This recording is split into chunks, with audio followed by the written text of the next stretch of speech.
All right. Well, thank you all so much for joining us this morning for a trip to Macedonia, Greece with the Traveling Librarian.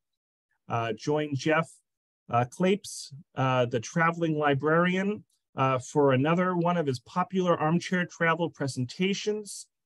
This series highlights travel photography and stories and travel tips about destinations around the world.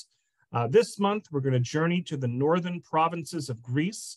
This is the land of Philip and Alexander the Great, and the ruins of their palaces and tombs are still waiting to be explored. It's also the home of the beautiful I knew I was going to do this. Thessaloniki. I got that Thessaloniki. Wrong. Thessaloniki. We even practiced it. Thessaloniki, Greece's second largest city and stunning mountain center as we head inland toward the border with Albania. So Jeff is the recently retired head of reference services at the Beebe Memorial Library in Wakefield, and he is an avid traveler and photographer. We again thank the Friends of the Tewkesbury Library for sponsoring, and the Ashland, North Reading, Chelmsford, and Sharon libraries for partnering. So all 115 of us who are currently watching live, and I think that number will creep up a bit, let's give Jeff a big virtual round of applause for joining us this morning. And Jeff, you can take it away. Thanks so much. Thanks, Robert. I'm going to share my screen. There we go. Thank you all for joining me. For those of you who are here in Massachusetts, it's a gloriously sunny summer day. And so I'm appreciative that instead of being outside enjoying that, you're actually here watching me. But I'm going to start. You should be able to see my first slide, and we will get started right away. As Robert said, if you have any questions along the way, feel free to pop them in the Q&A. But I will stay at the end of the program as long as necessary and answer any questions. I'm also going to put my email in the chat. So if you do have any questions after the program, feel free to email me and I'll see if I can answer them if I can. So let's get started. There we go.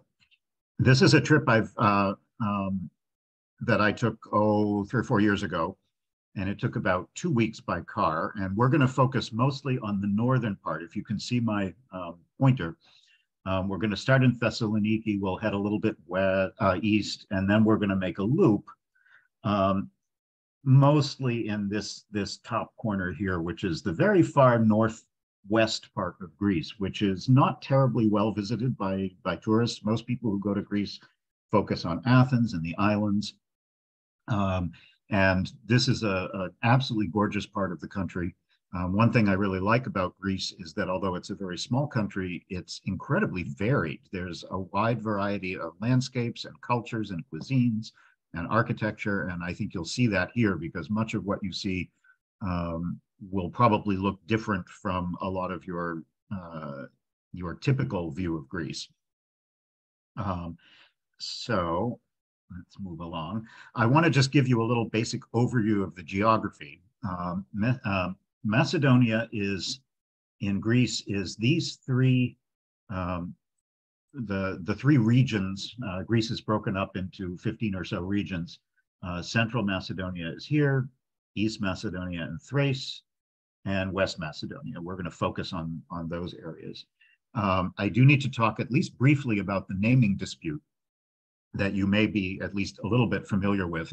It has gone on for quite a while, and as a few years ago was finally resolved.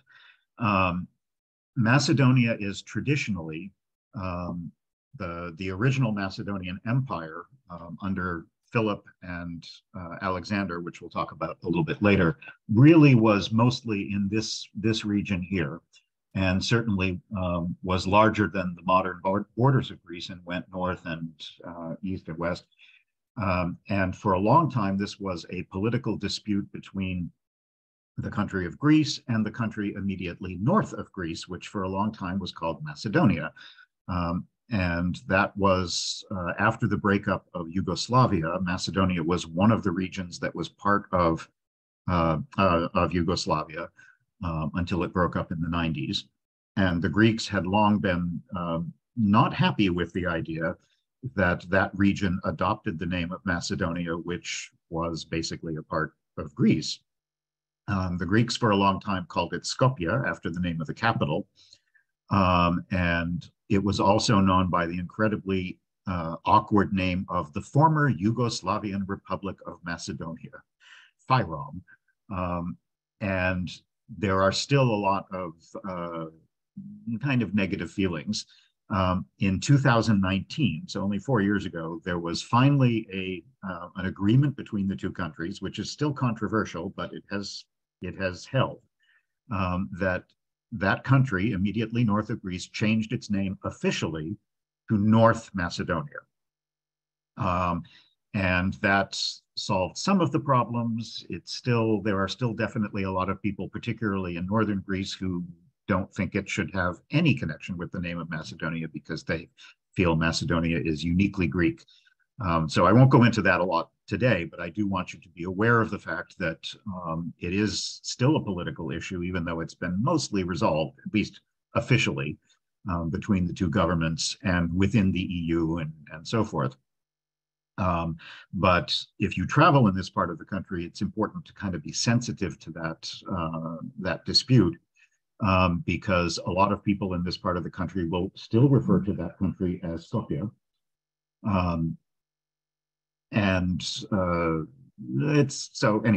It's still something to be aware of. But the area that we're going to focus on today is the Macedonia that is in Greece. These three regions are officially called Macedonia in Greek, and we're going to see a little bit of all three of them. And we're going to start in Thessaloniki, which historically was also called Salonika. It's Greece's second largest city with about 1 million people in the metro area. It's very cosmopolitan. I think it's a little more approachable than Athens for those of you who have traveled there. And that's partly because it's a little bit smaller. It's kind of like Boston to New York. It's a slightly smaller city. It's a little bit more walkable. And it has lots of students and lots of universities. So it's a younger city, it's a very vibrant city, and it has a gorgeous waterfront right on the Thermaic Gulf with a beautiful promenade. It's a very old city. It goes back to the 3rd century BC, I believe. And for a very long time, almost 1,000 years, it was the second largest city in the Byzantine Empire after Constantinople. It was conquered by the Ottomans and was under the part of the Ottoman Empire for a very long time. And so, along with the rest of northern Greece, which I think you'll see today, Thessaloniki still has a significantly Turkish feel, particularly in the architecture that you see. So I'm going to start here in the main square of the city, Aristoteles Square, named in honor of Aristotle. It's a huge pedestrian plaza, and it's kind of considered the center of the city. But there's also a beautiful waterfront promenade that you can walk along. This is something Athens doesn't really have. So this makes Thessaloniki a little bit more pleasant to stroll around. And the main landmark that you'll see, which is kind of the icon of the city, is what's called the White Tower, or Lefkos Pyrgos, that you can see in the background. Here's a closer up view. It once was one of many towers that protected the city and the harbor. It was built in the 15th century, and it gets its name, because you can see it really isn't white. It gets its name from a period just before World War I, when it had been whitewashed. So it actually was white for a period of time, and it was used as a prison by the Turks for a number of years. Now it has been turned into a museum, and it's a wonderful museum about the history of the city, as well as having a really nice view. You can climb all the way to the top and see an excellent view along the harbor front.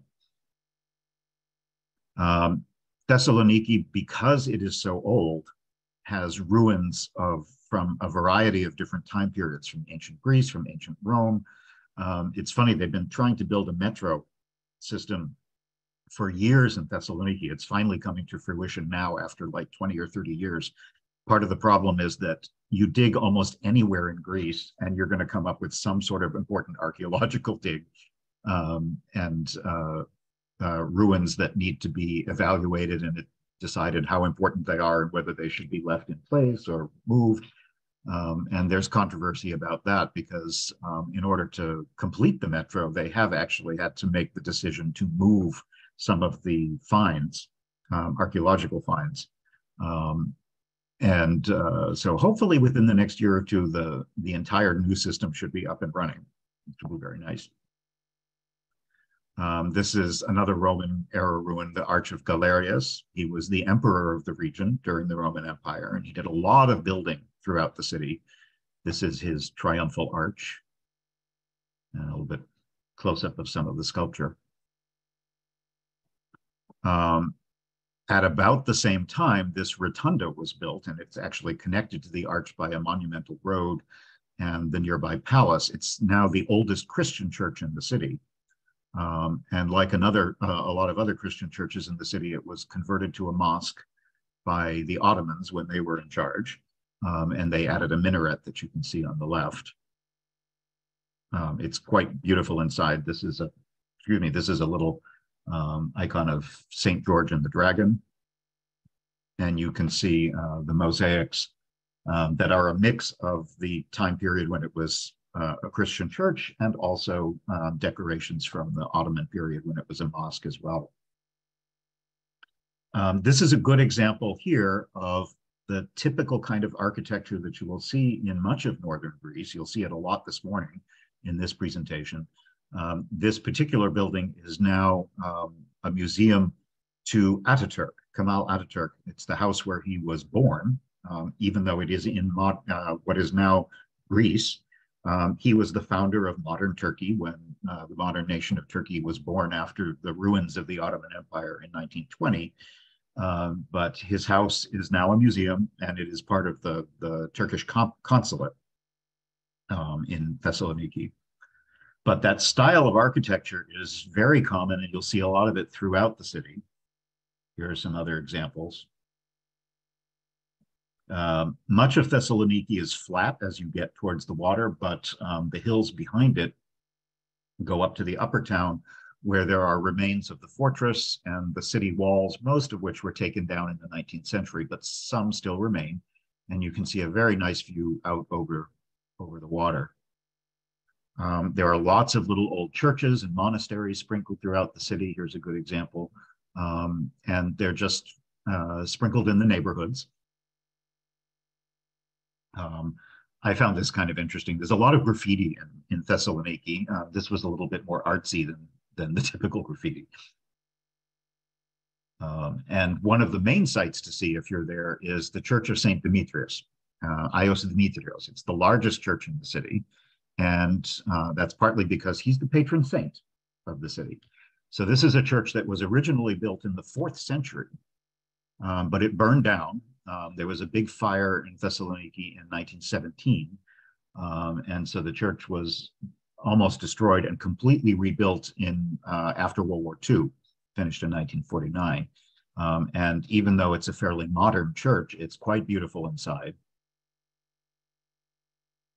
and has some gorgeous artwork, carvings, sculptures, icons, and so forth. The little metal things that you can see on the right are common in many Greek Orthodox churches. These are called taumata. They're little votive offerings, and you can see there's little designs on them. Sometimes it's a picture of a person or a house or even a part of the body. And what they essentially are prayers that are designed to ask for help with something in particular, whether it be health or prosperity or a house or any number of things like that.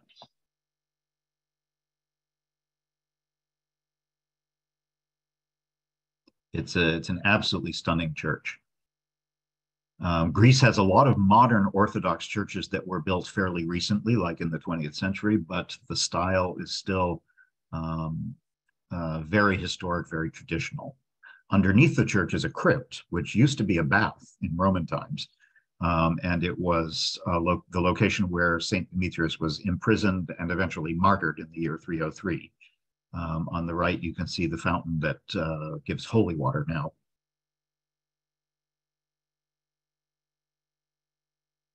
And as you stroll around the city, you'll see a lot of Ottoman era buildings. This is a Turkish bath, a hammam, mixed in with all the modern architecture. This is one of the pedestrian streets, big avenues, the boulevards that run down to the sea. A nice thing that I really enjoyed about Thessaloniki is that almost anywhere you walk in the downtown area, you have a view down the big streets towards the sea, which is quite nice. The main market of the city, I love markets. Those of you who've been to my programs before know how much I love to go to traditional markets. And near the Aristoteles Plaza is the main market of the city, where you can buy all kinds of products, food, fruits and vegetables, meats, fish, household goods, and so forth, spices, nuts, and of course, olives. I'm partial to Kalamata olives because that's where the part of Greece that I'm from. But you can see there's a variety of different kinds to choose from. Here's another one of the Turkish hammams, just mixed in with all of the modern architecture. Close-up of the roof.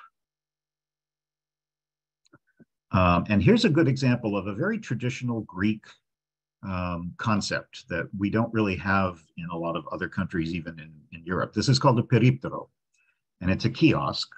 Most neighborhoods have them. You'll find them every few blocks, and they sell everything. You can get newspapers, magazines, cigarettes, lottery tickets, chips, beverages to drink, ice cream, you name it, candy, all kinds of stuff like that. They're also a good place to get the local gossip. Every neighborhood has one, and people tend to go to a particular periptero that's close to where they live. Some more views of the main downtown areas. And as I said, a lot of these streets have been pedestrianized and have plantings and park and so forth. This is a kuluri cellar. These are wonderful for breakfast. They're bread rings that are covered with sesame seeds. They're kind of akin to like a pretzel, but they're crunchier. They're not soft. And they're quite delicious with breakfast. And you can buy them all over the street. The city has an interesting mix of architecture. I was surprised to see the Art Nouveau and Art Deco architecture that is pretty common in the city, much of which was built after different earthquakes and fires and so forth throughout different time periods in history. So you see a mix of different styles. Another one of the major sites is Hagia Sophia, which means holy wisdom. There's a number of churches throughout Eastern Europe called something similar to Hagia Sophia. And it's one of the most important churches in the city, built in the 8th century, and it's modeled on the Hagia Sophia that's even more famous in Constantinople, now Istanbul. And like many of the other churches, it was at one point turned into a mosque. Here's another view of the outside. And the interior, which again, like all of the ancient monuments in the city, is just exquisitely decorated with carvings, real marble, and painting to look like marble. This is a much more recent Orthodox church. This, I think, was built within the last 30 or 40 years. And again, you can see it's an excellent example of a modern building that is built completely in traditional style. Unlike a lot of the churches that you see in the United States, which can be built in very modern style, regardless of the denomination they are. Many of the modern Orthodox churches still have a very traditional style to them. And you can't talk about Thessaloniki without talking about Alexander. We're going to talk about him a little bit more as we go along. This is a famous statue of Alexander the Great on the waterfront, not far from the White Tower that you can see here. There are all kinds of tourist boats that you can take around the area to see some of the coastline. And you absolutely must just stroll along the promenade, which is a good, at least a mile along the waterfront. and you'll go by many of the nicer hotels. Here's a good example of Art Deco architecture in the city. And eventually you'll get to the big Aristoteles Plaza, which fronts on the waterfront.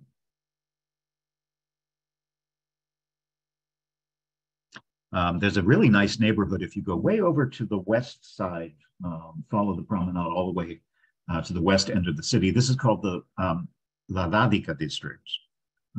And it's called that. Lado is the Greek word for oil, as in olive oil. And this was an area that used to produce and sell oil, so that's where it gets its name.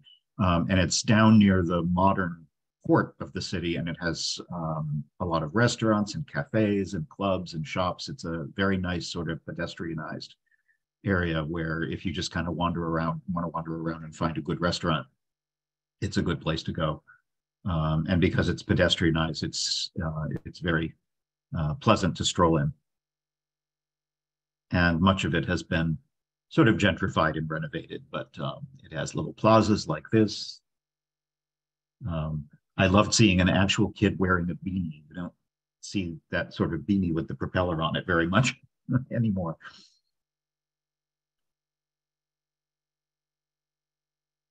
We ate at a restaurant a couple of times. I fell in love with this restaurant because I really liked their food and the atmosphere. Fulto meze, which means full of mezedes. Mezedes in Greek that's the Greek version of tapas. It's little small plates where you order a variety of small things, little appetizers, and you can make a whole meal out of them. And I wanted to show you a few examples. On the left is a meat stew with, I think that's fava. Fava beans are very common, particularly in northern Greece. And they make them into a puree with olive oil and garlic and spices and so forth. In the middle is a vegetable side dish that they call horta, which means that's actually where we get the word horticulture comes from horta, meaning plants or greens in Greece. And these are things like spinach and leafy greens. And the spinach would be the most obvious one, but there's all kinds of other different greens that are just sauteed with olive oil and garlic and lemon and so forth. Just next to it, that alarmingly pink food is actually a beet salad. Beet salad is a very common thing in side dish in Greece, and they make it a variety of different ways. This one was mixed with yogurt and garlic and spices and walnuts also. And on the right are, I forget what those were. Those might have been endive, stuffed with meat and rice and so forth, the way you'd stuff cabbages or you'd stuff peppers and so forth. And of course, every meal comes with delicious bread. And in this case, Retsina, which is a resinated wine. It's kind of an acquired taste. I love it. Tastes a little bit like turpentine. Depends on your palate, whether you like it or not. But I love it, and it's very refreshing, particularly in the summer. This is a view from the pedestrian promenade, and the mountains that you can see way off in the distance. It's about 50 miles away. That's Mount Olympus, which is across the bay, and on a clear day, it's quite visible off in the distance. And we're going to go take a trip through there very shortly. And this is a view along the coastline from the top of the White Tower that I mentioned, along the waterfront over to the old port, which is still a working port. You'll see cargo ships and other things there. But they've done a very nice job making the waterfront very accessible for pedestrians and cyclists. There's parks and activities, also museums and art facilities. There's a concert hall here and so forth.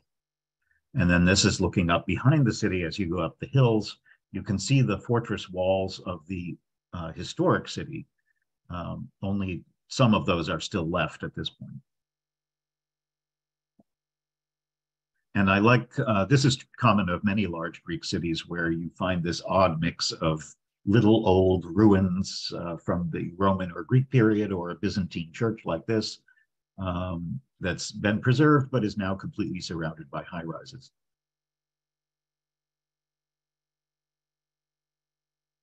This is the old stock exchange. And again, another typical street where you can see right out to the waterfront. And at night, the Greeks have their version of the Italian passeggiata, where before dinner, you have a drink and you stroll along the waterfront, and you see and you're seen. I think I took this photograph only because this is the entrance to an underground parking garage for this modern apartment building, but they left the tree, so you have to kind of work your way around the tree to get into it.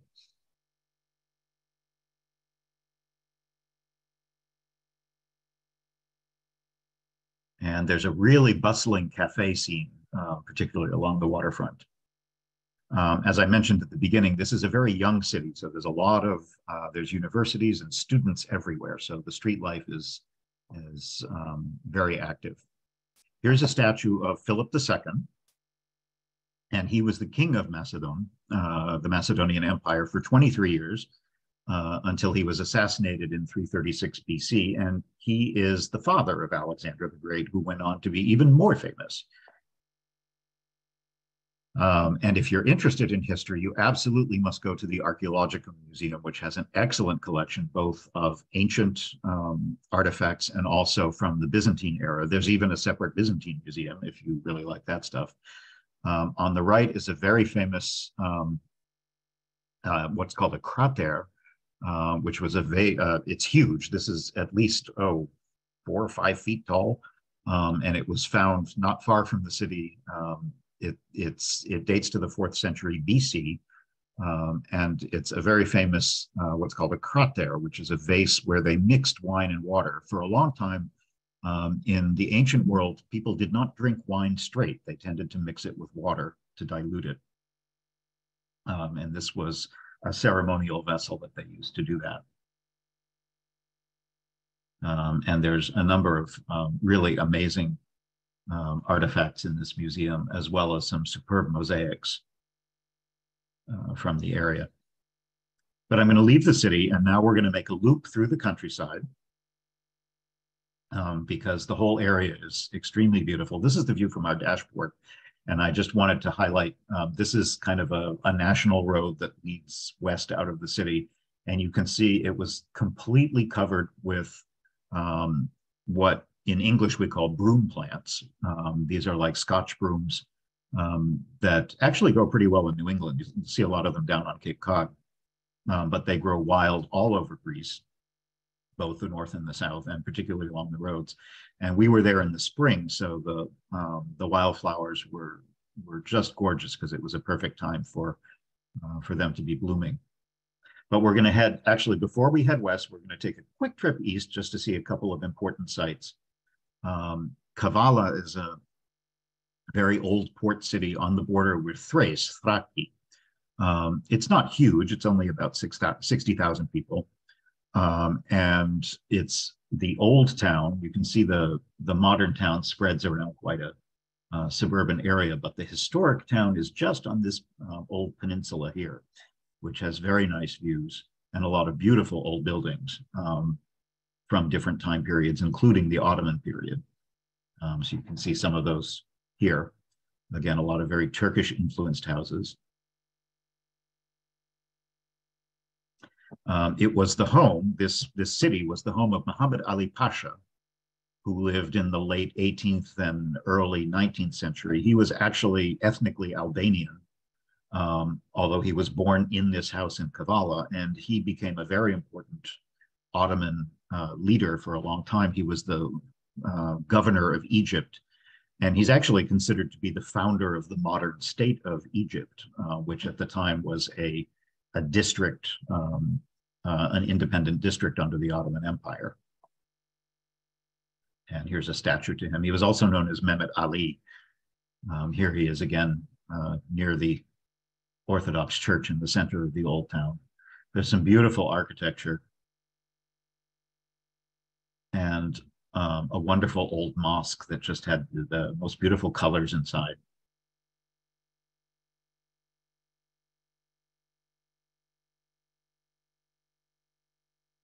I stumbled upon this view, which I just liked because it had all three primary colors on three separate buildings. So that it was very pretty. And up from the top of this little peninsula, you get a wonderful view along the modern city of Kavala, which is not as interesting for the tourist because it's mostly just modern buildings. But you get a nice view out over the harbor. And also a view of the aqueduct. This is not ancient. It was built in the 1500s. And it was built under Ibrahim Pasha, who was one of the Ottoman leaders. He was the Grand Vizier of Suleiman the Magnificent, actually, who was one of the most famous sultans during the Ottoman Empire. But the structure still stands. And again, these are just views out over the sea, over the roofs of the old city. There is a fortress that you can explore on the old Acropolis. The driving, I wouldn't recommend driving around Old Kavala because it's actually, being an old city, it has some very confusing streets. And you can see, I loved this street sign that told you how to actually make a left here. You have to do this sort of circuitous thing to go up to the castle. Here's a closer up view of the aqueduct. And very typical street life. We were strolling around the morning, and here are all the local guys sitting around in the cafe getting their morning coffee and sharing political news and so forth. This building is what's known as an imaret, and it was built in the early 19th century. It's a sort of, at the time, again, this is the Ottoman Empire, this was a combination of, it was like a hotel. It was a combination of a place to stay, an inn for travelers, and also the poor, but also a soup kitchen and provided food. It was in very bad shape for a very long time, and was very recently renovated into a luxury boutique hotel. So if you want to stay in Old Kavala and want to drop 300 euros or so on a room, you can do it here. The rooms are really nice, and it has a superb view out over the water. Not far from Kavala, if we keep heading east, is an important archaeological site, now a UNESCO heritage site. In fact, just a couple of years ago, it got UNESCO status. It's called Philippi, and it's an old city that was renamed by Philip II, the father of Alexander. And after the Ottoman conquest, which happened in the 14th century in this area, it was pretty much abandoned. So now it's just ruins, mostly from the Roman era. But it has a wonderful ancient theater. This really is about the only part of the city ruins that predates the Roman era. This is more of an ancient theater. Most of the other ruins that you're going to see are from the Roman time period. And this is another of many places in the Eastern Mediterranean that St. Paul visited. He wrote, and if you're familiar with your New Testament, you know he wrote letters to the Corinthians, and he wrote letters to the Thessalonians, and anyway, he also wrote letters to the Philippians. And this is what he was talking about, this particular city. There's lots of poppies. It was wonderful to stroll around the ruins and see all the wildflowers, particularly with poppies in season. So Paul visited this city and wrote his letter to the Philippians around the first century AD, around the year 60, 61, 62. As a librarian, I was struck by the fact that they even had a public library in Philippi. And here, this is actually, this may not look like much, but it's archaeologically very important because it's a mosaic that actually makes reference to, if you can just see here, that says Pablo, referring to St. Paul, his visit to the city. The countryside around the area is just gorgeous in the spring. We were there, oh, I want to say May, roughly about May. And it's a perfect time for Greece is at its best, I think, in the spring and in the fall, when the wildflowers are in bloom. The weather is pleasant. There's not as much. The prices are lower. It's not as crowded as it is during the summer. And now we're going to turn around and head west and make a quick loop before heading back to Thessaloniki. So here's 3 more ancient sites on what was once the plains of the Empire of Macedon. And we're going to quickly visit 3 of them. One is called Pella. Then there's Vergina here. And way down here as we head toward Mount Olympus in the south is another one called Vion.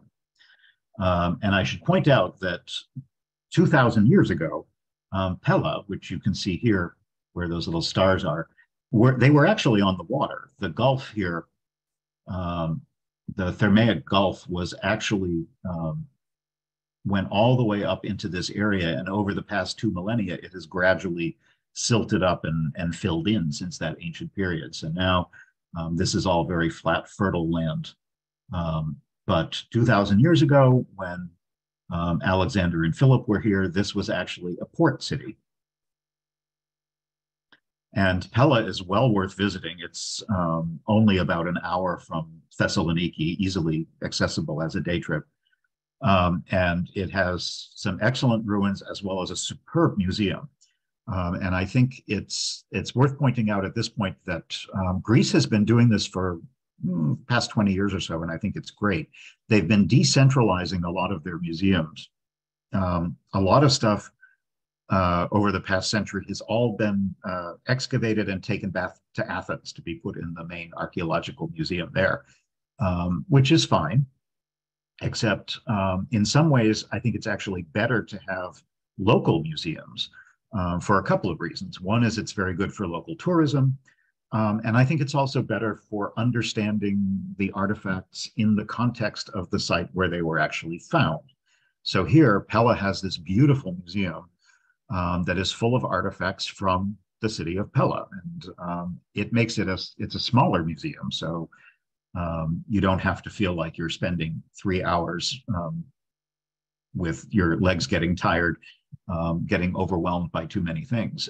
And everything that you're seeing is connected to the place that you're in. And I just think it's a better museum experience because it gives you just a better context of where the items were found and how they connect to the place that you're standing in. So Pella being an important city in the Macedonian Empire, it was a place where the palace was.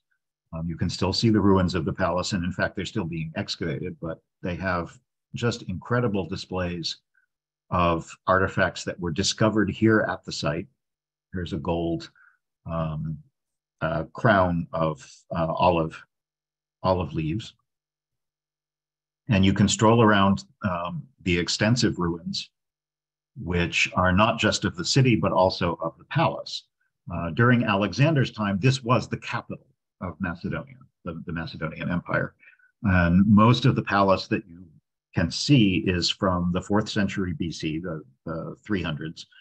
And that complex lies slightly to the north of where we are now and is still being excavated. So you can see it more from afar than actually wandering through it. But there's a lot of wealthy mansions and public market areas where you can get a sense of how the city was laid out. And there are some beautiful mosaics that are still in their original locations in the houses that they were originally part of. The ancient agora or forum was enormous. It's like a quarter of a mile on each side. And here you can see there would be a central plaza in the middle, the stoas along the side, which would have been covered areas with columns. And then each of these little alcoves would be a workshop, a store that made or sold different kinds of products.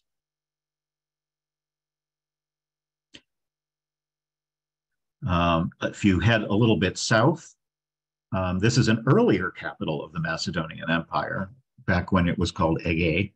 and it's now known as Vergina. And this is the site where King Philip II, was assassinated in 336 BC in the theater, and his son Alexander was immediately proclaimed king. This sort of unassuming mound here that you can see is where in the 1970s they found the tombs, what they think are the royal tombs of the ancient Macedonian royalty. And now they've turned it into an excellent museum. And it's interesting, the museum is all underground. This little concrete thing that you can see here is the entrance to the tomb, and it leads you down underground where the museum is now located. You can't actually take photographs inside the museum, but there are several entrances that lead you into the tombs that they think are Alexander and Philip's tombs, along with other royalty from that time period. And again, they have excellent collections. The museum is fairly new, so the displays are very well laid out. It's just absolutely gorgeous, and the architecture is fascinating because it's all underground. You can't. All you see is the ancient tomb mound, and there's a wonderful view out over the surrounding countryside, much of which in this area is fairly flat and agricultural. I apologize for all the poppy pictures, but when the poppies are in bloom like this, you can't help but take lots of pictures of them. And finally, we're going to stop, go down a little further to this place right at the foot of Mount Olympus, called Vion, which has a wonderful view of the peaks of Mount Olympus. Olympus, we'll look a little bit closer at that in a moment. Olympus is not one single peak. It's actually a massif of several different high peaks. And it is, of course, the highest peak in Greece. And Vion lies right at the foot of it, so you get an excellent view of the snow-capped peaks. Again, we were there in May, so during the summer the snow will disappear, but there was still a little bit of snow way at the top. This city is more ancient than the Macedonian cities we were just looking at. It was built around an ancient sanctuary to Zeus and his daughters, the Muses. The 9 Muses were, I forget who the mother was. I should know that, and I've forgotten. But the 9 Muses were Zeus and somebody else. Was their children. And it's, again, it's a very good way of getting a sense of walking around the ruins and getting a sense of how this kind of sanctuary would be laid out. This is not the same as a residential city, really, as the other 2 places were. People would have lived here, and there would have been a lot of commerce and trade and so forth. But being a sanctuary, as opposed to a city, it had a slightly different role socially and from an urban point of view.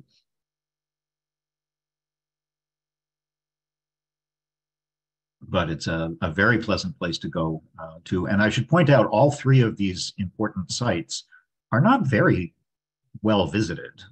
There'll be a few tourists there, but they, as important as they are historically, you won't be overwhelmed by tourists. Certainly not like some of the other places like Delphi or Mycenae and places like that, particularly those that are closer to Athens. So you're very likely to be able to visit these sites and have them almost to yourselves. Here's a public toilet, very public back in those days. And even some of the original streets have been excavated, and you can walk on them. This unusual looking thing is not a toilet, although it might look like one. These are measuring stones, because people who visited here would conduct commerce and trade, and these different sized holes were designed to consistently measure quantities of goods. Liquids, grains, things like that. But it's a fairly large site. And again, no matter where you are, you can see Olympus in the background. So we'll take a look at Olympus, which is the highest mountain in Greece, about 10,000 feet or so. But it seems bigger because it's only a few kilometers from the Aegean. It gives the impression of being much higher than it really is. It's very prominent. And of course, as you know, it was the home of the mythological Greek gods. And you can see a little bit better from this topographical view that it is not a single peak. It looks like it might have been a volcano because it's got this big crater in the middle, but it actually isn't. It's a sedimentary a sedimentary mountain. And it is now a national park, Greece's first national park, in fact, going back to 1938. And it's a beautiful spot for hiking, drives. You don't necessarily have to be an intrepid hiker. There's a lot of country walks that you can do that are not very strenuous. Climbing to the very peak is a big deal, but there's a lot of places that you can hike that are much more accessible. We stayed in a town called Litochoro, which is a very useful base for exploring the area. Not very big, only a few thousand people. And although it's not on the water, it does, off in the distance, a few kilometers away, it has a beach resort that is part of the town as well, if you prefer to sit on the beach. But like the other places I've shown you, it's very Turkish in style, very Ottoman in style. And we stayed in this nice old guest house that had a very Turkish feel to it. Most of the places that you can stay, if you like this more traditional guest house, are very inexpensive in Greece. You can easily find one of these for under $100 for two people with a homemade breakfast and private bathroom and so forth. Greece is definitely even now a very inexpensive place to travel. And Litochoro is a wonderful spot to stay if you want to visit this area, because there are some shops and restaurants. There's not a whole lot to do there, but it's a very pretty town, and it's very accessible to the foothills of Olympus, where you can do a lot of really nice hiking. And there's some pleasant architecture, the old church. But the big advantage to the town is how close it is to a lot of the best hikes in Olympus. Now, again, you could, if you're an experienced hiker or mountain climber, you can actually make it to the top of Olympus. But that's a pretty intense hike, and not something you're going to do in a day. But this gorge that is very close to Litochoro is great for taking walks just for the afternoon if you want, easy day hikes. This is me in another 30 years or so, sitting in a little Greek village watching the world go by. They also had a public library, which was not very impressive and was closed at the time we were there. And again, very typical Greek street life, mostly men, smoking, drinking coffee, having a cocktail, and discussing the news of the day. But we did do some hikes, and you can see here it's stunning landscapes as you get in closer and closer to the summit of Olympus. But we took a couple of hikes that were only maybe 2 or 3 hours, just up into the foothills, where along the gorge there's some spectacular scenery. And also some important historic sites. This is the old monastery of San Dionysiou, which still has a handful of monks. Many of the monasteries that you'll find throughout Greece, they're still working monasteries, but a lot of them have dwindled down from, scores of monks to now having 5 or 10 at most. This one is even partly in ruins. I liked this sign because we were walking under an area where there was some falling rocks, and they said to just walk quickly. If you ever are in Greece, whether driving or hiking, and you see signs that say falling rock, they're serious. There is a lot of falling rock in Greece. So when you see those signs, they're not kidding. But as you can see from this is not a particularly strenuous hike. but it does take you into some beautiful countryside. And even if you don't go to the top of Olympus, you get a sense of what the national park feels like. It's beautiful.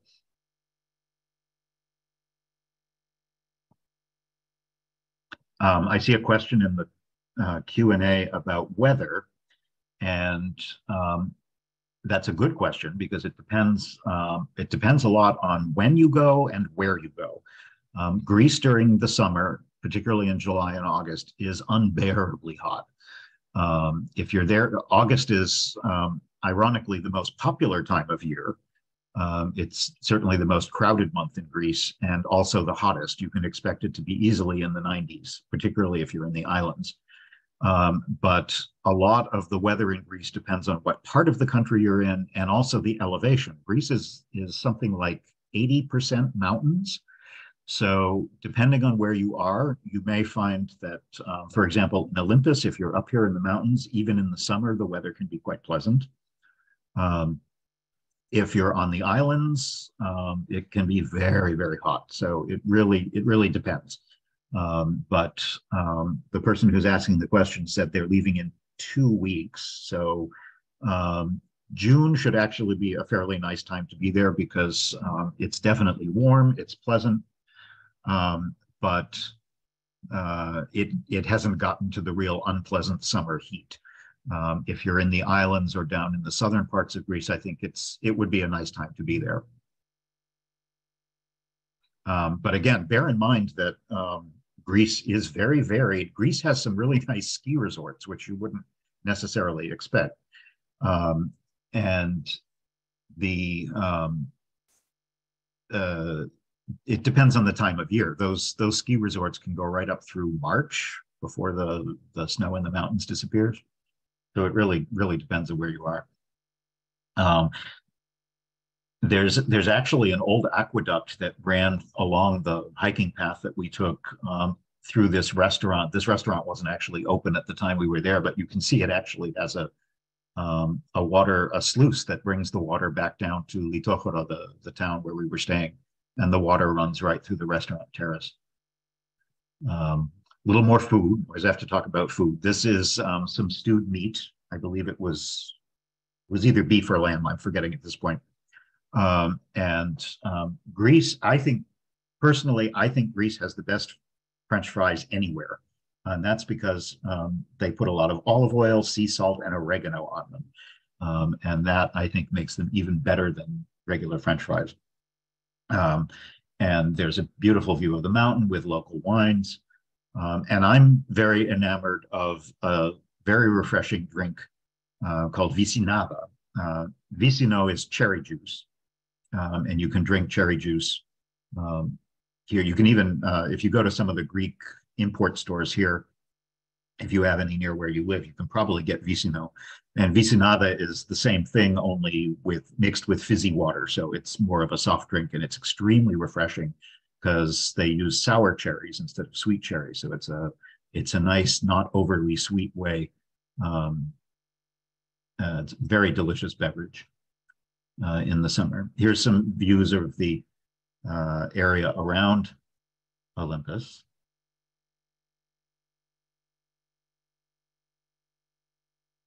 We made a tour around the foothills of the mountains and then headed north.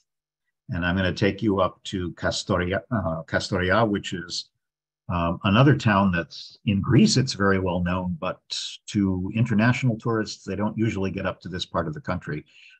It sits in the middle of Lake Orestiada, which you can see here. Kastoria is on this peninsula that kind of sticks into the middle of it. The name supposedly comes from kastoras, which is the Greek word for beaver. And furs and the fur trade have been a very important part of the city's economy for a long, long time, and even today. Although these days, most of the furs are actually imported. They're not local. And we stayed, again, we're way up in the north. So the guest house that we stayed in was an old mansion. One of two that were built next door to each other by two wealthy merchant brothers, and now restored as guest houses. So they have a nice view of the lake and they have beautiful gardens. The interior was decorated in the most beautiful old Ottoman style with antiques, fabulous homemade breakfast buffet, and a view out over the lake. Because these were wealthy mansions, they had several stories and big public rooms and then guest rooms, original bedrooms on each floor off of the main rooms. If you travel to Greece, I highly recommend staying in these kinds of places instead of big international hotels. It's just, not only are they less expensive, but they're just, the atmosphere is so much nicer, and you're much more likely to get, you'll have all the modern conveniences, but you're much more likely to get delicious homemade food, local recommendations, and it's just a wonderful way to travel. This was our bedroom. And here's a view of the building from the outside. So again, this is one single house. And because Castoria was a major fur trading post, there were a lot of fairly wealthy people there centuries ago, and they built mansions like this, along with a huge number of churches. And I'll show you a couple of those. It has a wonderful old town with lots of little narrow streets and all these traditional Ottoman style buildings with balconies over the streets. And endless churches. In fact, well, not endless, but a lot of them. Originally, the city had 72 churches from the Byzantine era. There are about 54 of them that still survive into the 21st century. Most, not all, but most of them have been restored. And you can do all kinds of walking tours around if you're interested in Byzantine architecture. After a while, they tend to kind of look the same. So you may want to choose a few select ones to visit. But as with most Orthodox churches, you'll see there's what's called an iconostasis, which is different from what you see in Protestant or Roman Catholic churches, where there are images of the saints and usually carved in wood, often gilded, and depending on the time period they were created in, they can have incredibly elaborate decorations. But Castoria is a gorgeous city to stroll around in, with all of these beautiful buildings and parks. And because it's right next to the lake, you're always aware of the water. This is we're way up in the north, so it's a very mountainous area. The mountains are always off in the distance. This is actually our guest house here, and the corresponding building that was built by the brother next door. They look identical. And you can walk around the lake. This is a grebe, which in Greece is called a skoufofoutistari. I can spell that if you want. And there's a lot of waterfowl on this lake. Things like pelicans, grebes, loons, all kinds of waterfowl like that, geese.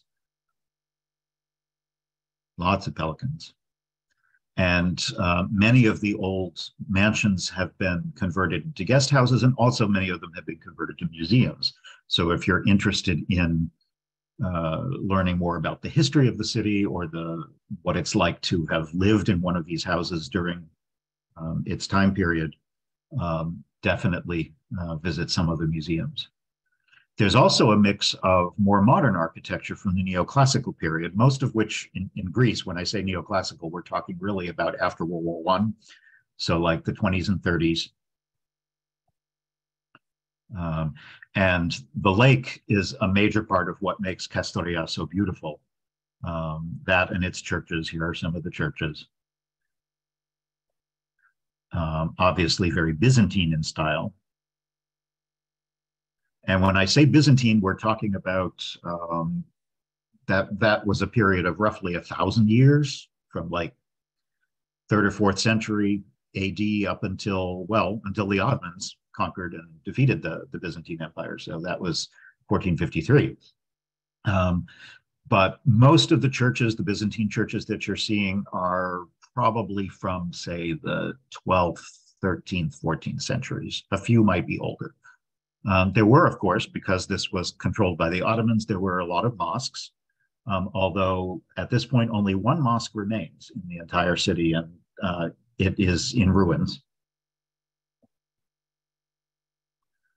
More churches. Just want to give you an idea of what the atmosphere is here.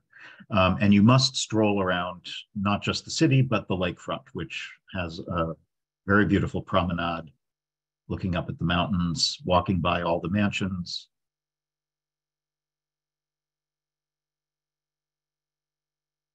And the churches. And you can walk around the peninsula. You can drive up to the top. This is a view from, if you go to the top part, the peninsula is kind of like a little hill. It's not huge, but there's a nice view of the surrounding countryside and of the town. But you can walk around the peninsula. It's, maybe 3 miles total, and it's flat, so it makes a nice stroll. And most of the peninsula outside of the town itself is a park. So it's a very relaxing place to go cycling, to look at the waterfall. There's a lot of boating that you can do, and it's a very placid lake, so you can just go rowing or sailing or kayaking. And then when you get back, you can stroll the city again and find a good place to go eat dinner. Not far from Kastoria, on the south side of the lake, is an unusual thing. This is very un-Greek looking. Only about 15 minutes away from Kastoria. It's a recreation of a Neolithic lake settlement, because this whole area was settled long before the ancient Greeks were there. And this is from anywhere from 7,000 to 10,000 years ago. So obviously this is a reconstruction, but there is a working archaeological site here. And they have recreated what the lake village would have looked like. These would have been built on stilts over the lake. The southern part of the lake has a lot of marshland and grasslands, which is one of the reasons why the waterfowl like it here, because there's a lot for them to eat, and it's fairly protected. So they've recreated this wonderful museum where you can get an idea of what it would have been like for these cultures, very early cultures, pre-archaic Greek, back in the Neolithic times, to have lived there.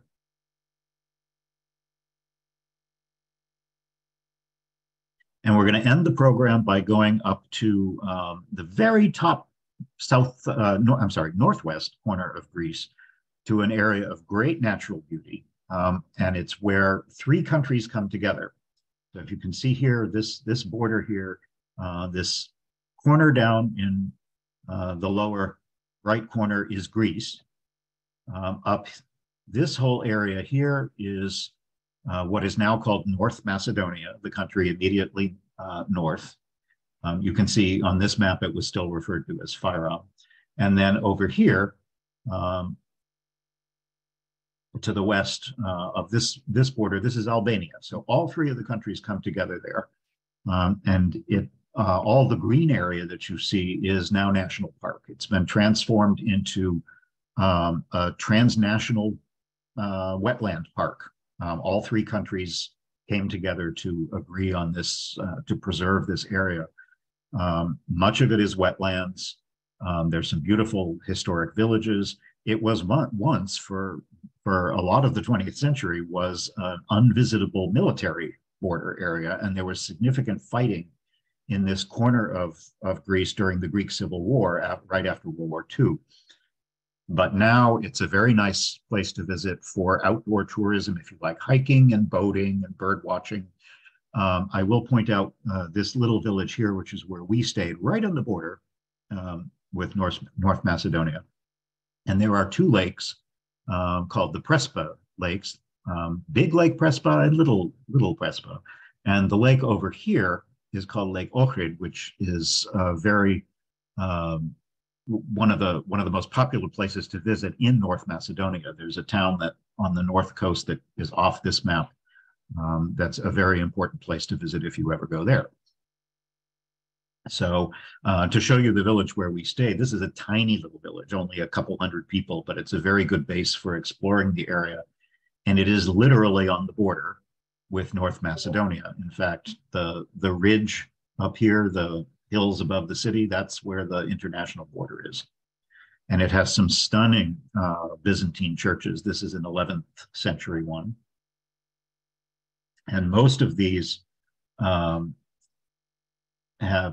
Byzantine churches have unbelievable, well-preserved frescoes. These are not mosaics, these are painted. So they're frescoes that are several hundred years old in beautiful condition.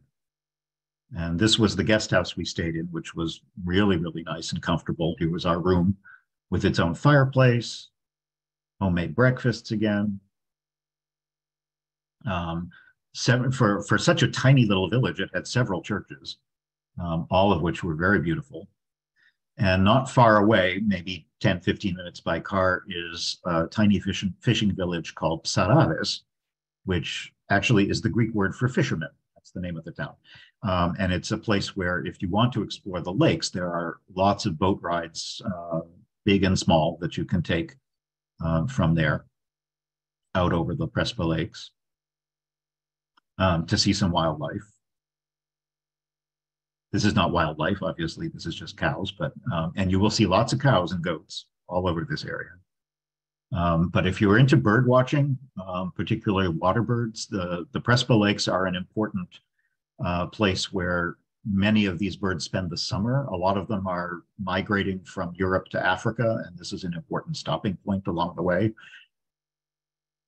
And boat rides are really fun because along the coastline of these lakes, there are a number of old hermit chapels from the Byzantine era where medieval hermits lived to get away from it all. And you can actually stop and explore some of them.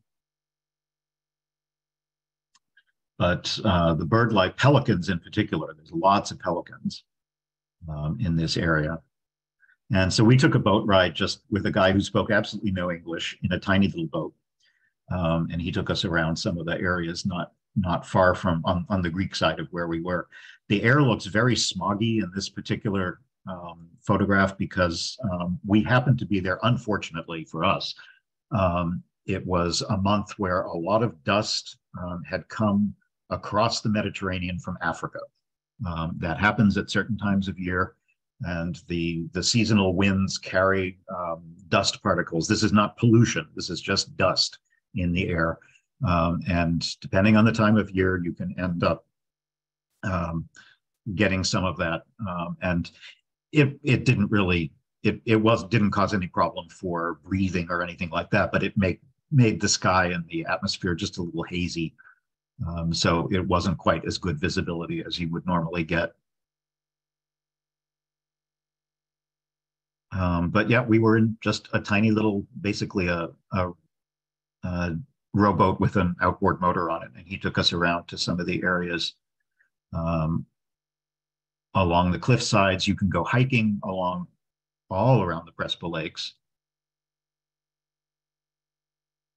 Here is a good example of one of those cave hermit dwellings, which has a little church, a dwelling for the hermits, and it's accessible really only by boat.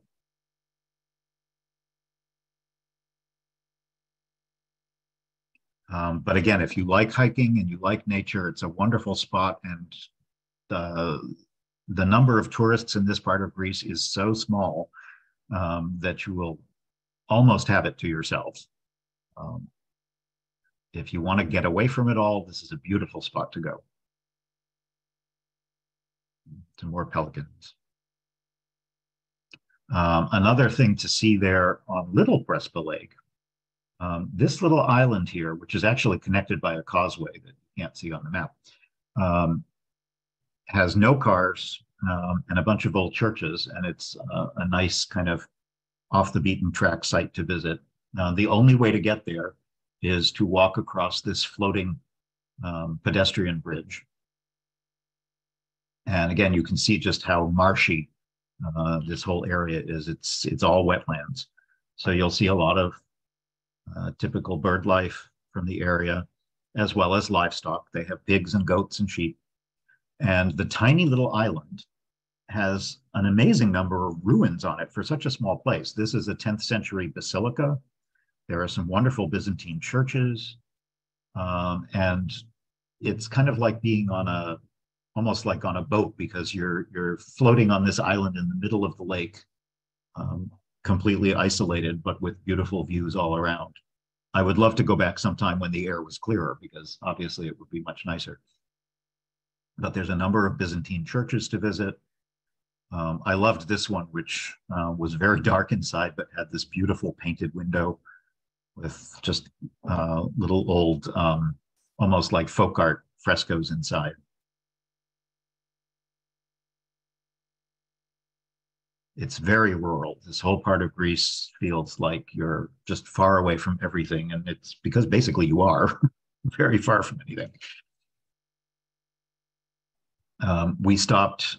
I would have bought some of these beans. Beans are popular all over Greece, but particularly in the north, where they grow a lot of different kinds of beans in the region. They grow lentils and all different sizes. There are red lentils and green lentils and chickpeas and fava beans, and a kind that I particularly like called gigantes, which comes from the word where we get our word gigantic from. And these are the really big beans. They don't really have gigantes here in the United States. The closest thing would be butter beans. You may have seen butter beans. They're like really, really big sized lima beans almost, with a slightly milder flavor, and they're very popular in Greece. I would have bought some, but we didn't have any place to cook them. But we did go back to our village, Ios Yermanos. And again, just as a reminder, this is the border with North Macedonia, just above us. There's a nice little museum there.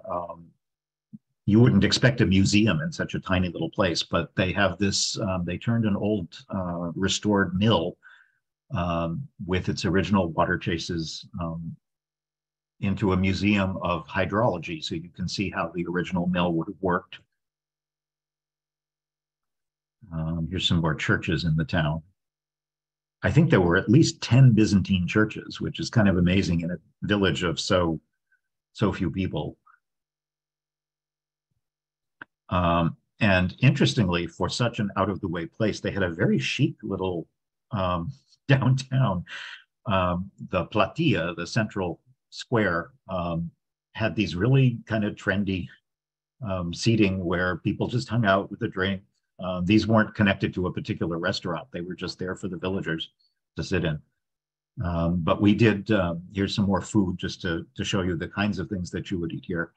On the left are piperia, which are red peppers, and they're sweet. These are not hot peppers, but sweet peppers from Florina, which is a town a little bit to the east. And also fava beans, which are just like the fava that you'd get here in the United States, but they puree them and serve them with, often with onion, garlic, herbs and spices, and certainly olive oil. And then on the right is a pie, pita. The Greeks eat all different kinds of pitas, spanakopita with spinach, tiropita with cheese. This is a nettle pie. Nettles are kind of like thistles, and they grow wild. You don't eat the little spines, obviously, but it's kind of spinachy with a slightly different flavor, and they cook it in a phyllo pie like that. And here's just some more views of the very peaceful and quiet village. At night, boy, is it quiet. There's really nothing to do but go have dinner, have a drink, go back to your room, and read next to the fire. So I will end the program here in the middle of nowhere in northwestern Greece. And I will turn off my screen share and then make sure that we catch up on all the questions that we might have had. So thank you. Got my share. Let's see. Just take a look at the questions.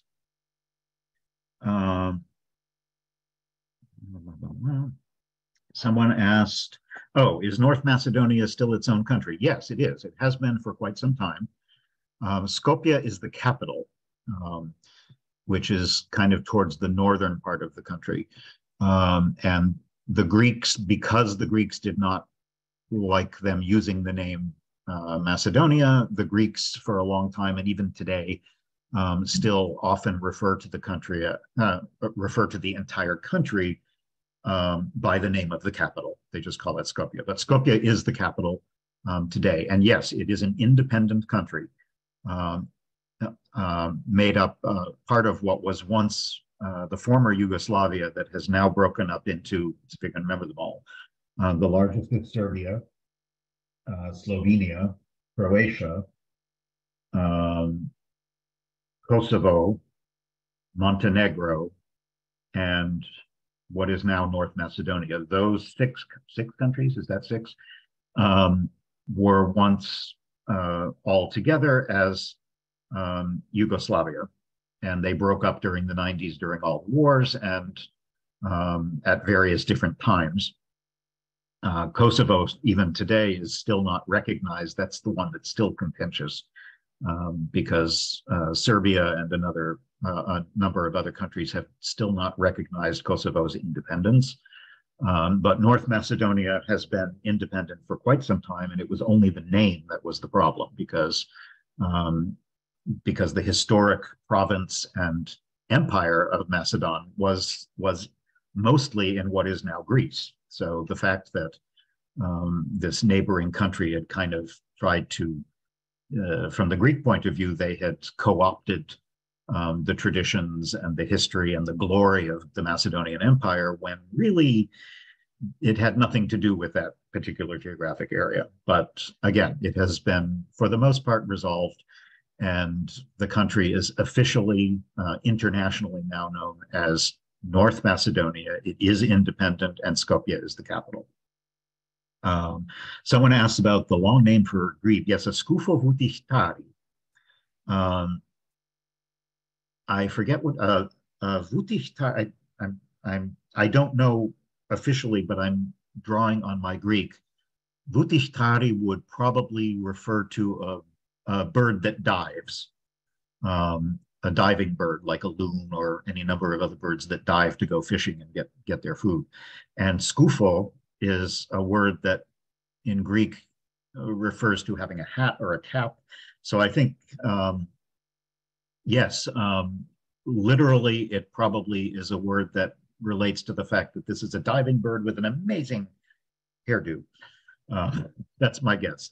I can check with my Greek teacher, although I seem to remember talking to her about it and she had never actually heard the word because they don't have them where she lives. Have any cities had flooding problems? I have not heard of any in northern Greece, but they certainly could. It really depends on weather. Greece, parts of Greece have had flooding, but it can be very specific to the local weather and the local geography. You may be referring to a lot of the problems that northern Italy has had recently. And it just depends on where the problems are at any given time. But certainly northern Greece gets more rain than southern Greece. So it's entirely possible they could have those kinds of problems, yes. Is a trip there only for those in great shape? Oh, no, not at all, definitely. Much of what I've showed you this morning is entirely doable by car. And many of the places that we visited were, they're fair, like the museums and the ruins and so forth are not, we're not talking about lots of high mountains or anything like that. You would definitely not have to be in amazing shape to see any of the stuff we've seen today. If you want to do hikes, there's a lot of places where you can go hiking, but again, most of the places I've shown you today, even in Mount Olympus, those were not strenuous hikes. If you can do even the kind of hikes that you'd find near in some of the state parks around the Boston area, it's definitely not,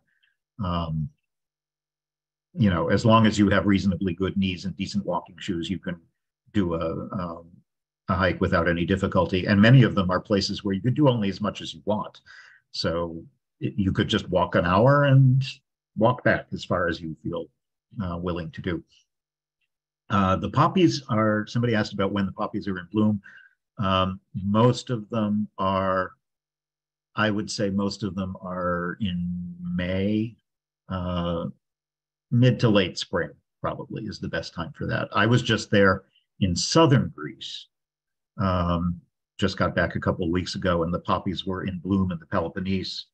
So that was early May, late April, early May, and northern Greece is a little bit behind. So right now, actually, would probably be a good time to be there. The less traveled areas that we looked at today is enough English spoken to communicate. In the cities that we went to, certainly in Kastoria, in Thessaloniki, in the area around Olympus. Oh yeah, absolutely.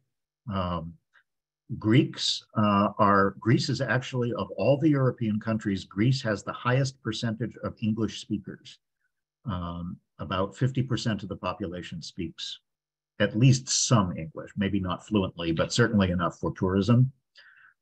If you learn any Greek, even if you learn like 10 basic phrases, they will love you for it and be extremely welcoming and friendly. And I don't think you'd have any trouble. And although English is less widely spoken in the little out of the way places, I wouldn't let that frighten you away, because you're going to certainly find at least some people who speak some English. Even way up in the Prespa Lakes, where we were like in the middle of nowhere in a tiny village. It's helpful to know a little bit of Greek, which I do, but it's certainly not absolutely necessary. Most accommodations without air conditioning in the summer months. Greece doesn't have a lot of air conditioning. They're just used to not having that. But up in the mountains, it's less necessary. It can get hot in the summer. If you're there in July and August, it's more likely to be hot. I would recommend just don't go to Greece in July and August. It's too hot. Go in the spring, go in the fall, and then you won't even have to think about air conditioning. How far away? Let's see, did I miss any? How far away from southern Greece and the Athens area? It's pretty far. If you fly, you could do it in a single trip. Greece does not have a particularly elaborate train system. You can take a reasonably fast train from Athens to Thessaloniki, but it's still, it would be hard to combine the two in a single trip unless you fly. It's a long drive, and you can fly. Athens to Thessaloniki is barely an hour on a flight, and the internal flights in Greece are fairly cheap. So I would fly from Athens to Thessaloniki for $100 and then rent a different car and drive around. Tell us about the cemeteries and elaborate tombstones. Greek cemeteries are kind of interesting because they have a lot of tombs that are built above ground, which are often because the ground in Greece is so rocky and so hard to dig in that they don't do a lot of it. In fact, a tradition in Greece and some other Eastern European countries is you get buried, and after a while they basically dig you up and put you in they put your bones in what's called an ossuary and bury somebody new in the ground, and it saves them from digging everybody up all the time. What population what percentage actually attend church? That's an interesting question, because the overwhelming majority of Greeks, like 98% of them, are Greek Orthodox, and the religion is still a very important part of traditional Greek life. Younger people are less likely to be really observant, but compared to, and they may not go to church as frequently, maybe only for the big celebrations, but compared to a lot of Western European countries, Eastern Europe and Greece are definitely more observant, more religious than, say, France or Spain or Italy or Germany, places like that where very, very few people actually go to church on a regular basis. But even in Greece, that's changing a little bit with the younger generations, but not as much as Northern and Western Europe. So a lot of people, even the young people, are still fairly observant to some degree, even though they may not go to church every single week. They still are reasonably observant. What's the location of my background? Oh, you mean my Zoom background? That is my family. My father's family actually is from the Peloponnese, the southern Peloponnese. And we have a house there, but not here. The village that's behind me is called Wakefield. It's a very well-known traditional village, and it's about 15 minutes from where we are. But it's a beautiful place to go see the sunset. Can you read the road signs? Yes, all over Greece. The road signs in Greece are in both the Greek and in the Greek alphabet, and also their Roman alphabet transliterations. So you don't have to know the Greek alphabet. You will see road signs in both, pretty much all over the country. There may be a few isolated places way off the beaten track that are only in Greek, but for the most part, any main road signs on main roads are always in both alphabets, at least. And GPS works extremely well in Greece. So if you have one, you can just have that in your rental car and you shouldn't have any trouble getting around. Can you hire a guide? Yes, sure. Why not? If you're in Thessaloniki, there are lots of, like many cities in Europe, you can book a day tour, a bus tour that will take you to a lot of the places we visited, or an overnight trip for a couple of nights. So if you don't feel like driving around on your own, you can definitely do that, although a lot of those will come from the larger towns. So you might want to book it in Thessaloniki, base yourself in Thessaloniki, and then take day trips. Are they tourist-based economies? Yes. There's a lot of agriculture still, but a lot of the places we've looked at today are, there's definitely a lot of tourism. Tourism is, I forget what percentage of the Greek economy it is now, but it's big. It's like 30%. And it varies on the part of the country. Obviously, this part is less touristy than Athens and the islands and places like that. Late September, early October is an excellent time to go to Greece. It's probably one of my favorite times to be there. It's less busy, it's less crowded, it's cheaper, and the weather is excellent because it's not as hot. The air is nice and dry and clear, and like it's perfect weather. You could still go swimming. Yeah, definitely. I would say April, May, June, September, October, first half of November are wonderful times to be there. And is it possible to visit as a single female? Oh yeah, Greece is very safe for single women. I wouldn't worry about that, even in the cities. Excuse me, it is still a fairly male-oriented society traditionally, in terms of attitudes and things, but for safety, it's not a problem at all. Is there any Jewish population? Historically, yes, although it's much smaller. The Jewish population that worked its way all the way into Spain, if you remember any of your medieval history, you might remember that Ferdinand and Isabella in Spain, they kicked out all the Jews, Sephardic Jews for the most part, who were in Spain at the time. And so many of that population worked its way back east, and a lot of them ended up in northern Greece and other parts of Greece as well, where they were, I wouldn't say welcomed into the Ottoman Empire. But the Ottoman Empire was much more tolerant of different faiths and different backgrounds, as long as you paid your taxes. And that's making it sound nicer than it was. But it certainly was. Jews were in a better position in the Ottoman Empire than they were further west. So for a long time, Thessaloniki in particular did have a very large, I want to say it was something like at least a quarter of the population of the city were Jews. That changed in the 20th century, obviously, for reasons you can imagine.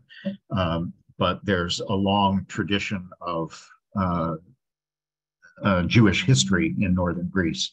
And even though much of it has disappeared now, if you're interested, there are some really good books, particularly about the history of Thessaloniki, that talk about the different cultures that were there and the influence of Jewish culture on that area. Someone says, Evcharisto, Parakalo. He was awesome. So I think, have we, and there's one last comment. Someone mentions in terms of safety, pickpockets. Yeah, the violent crime in Greece is extremely rare. And outside of the major cities, it's almost non-existent, certainly for tourists. But as with traveling anywhere, pickpocketing is always an issue. Be careful whenever you're in big crowds or on public transit and things like that. Just keep an eye on your belongings. But Greece is certainly no worse for that than any other European country. And violent crime against tourists is extremely, extremely rare. Greece is definitely a perfectly safe place to travel. And when you get out of any of the major cities, someone says, have I read the Jeffrey Seeger books? I have, and yes, they're great. Do they reflect the Greece I know? Well, because they're crime novels, so I'm not really connected to crime syndicates in Greece, but I enjoy the stories are good. He's based mostly in the islands. I think one of his is in Athens, but they're crime mysteries, murder mysteries, crime thrillers. So, but yeah, he's very connected to modern Greece. So I think his descriptions of the life there, I think are pretty accurate based on what I've seen. So yeah, if anybody's interested in, if you like murder mysteries, Jeffrey Seeger has a number of, I think there's 4 or 5 now murder mysteries that are set in different places in Greece.